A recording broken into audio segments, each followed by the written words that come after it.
50 কেজিতে 1 মণ। আরে কি বলেন, হিসাবটা তো হলো না, তাই তো? আমের কাঁচা বাজারে এটাই হিসাব। ক্যারেটের ওজন 2 কেজি, বাকি 8 কেজি গচ্ছা। পথে আম নষ্ট হবে, সেটিও চাষির কাছ থেকে নেওয়া হয়।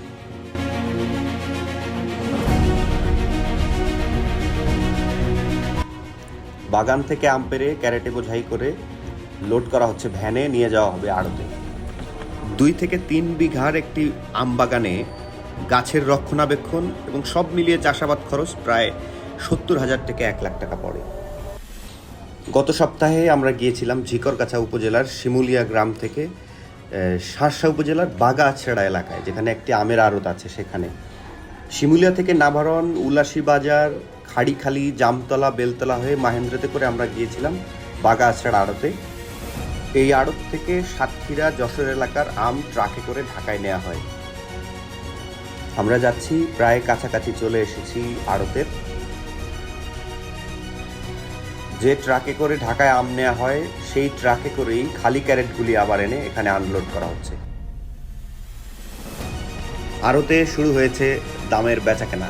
বিভিন্ন পাইকাররা এসে আম দেখছেন এবং দাম হাঁকছেন।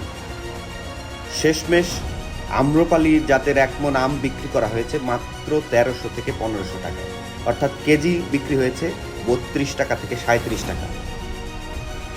অথচ মিষ্টি স্বাদের এই আম ঢাকায় বিক্রি হচ্ছে কেজি প্রতি 80 থেকে 120 টাকা। কৃষকের আসলেই মাথায় হাত।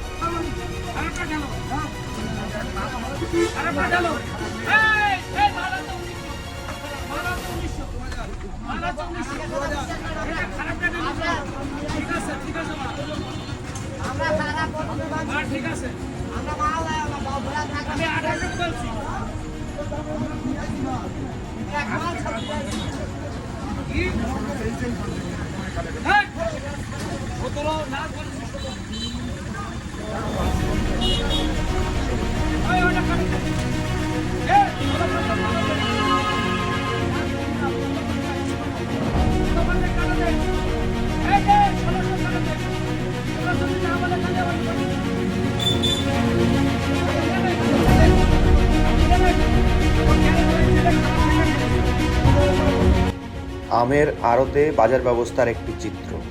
কৃষক আম এনে আড়তে ফেলল, আড়তের একজন ডাক তোলে, তার হাতেই এখন সব কিছু। আর 3-4 জন ফড়িয়া, তারাই আমের দাম হাঁকছে, কৃষকের কিছু বলার নেই। আমের বেচা বিক্রি শেষ, এবার ওজন দিয়ে দাম নির্ধারণ। শেষ পর্যন্ত দাম নির্ধারিত হলো মণ প্রতি 1375। আগেই বলেছি, 40 সেরে কিন্তু মণ নয়, 50 সেরে মণ। এটাই আড়তের হিসাব। আর এই হিসাব নিকাশের বেড়াজালে বন্দি একজন আম চাষি। ক্ষুণ্ণ মনে বাড়ি ফিরে যাচ্ছে। 13 ক্যারেট আম মাত্র 7,000 টাকা বিক্রি হয়েছে। বাগাছড়া আমের আড়তের একটু কাছেই জায়গাটার নাম তালতলা। নাম তালতলা হলেও এটি কিন্তু আসলে তেঁতুলতলা। তেঁতুলতলার নিচ থেকেই মাহেন্দ্রে উঠে রওনা হলাম আমরা। আমের বেচাকেনা আজকের মতে শেষ।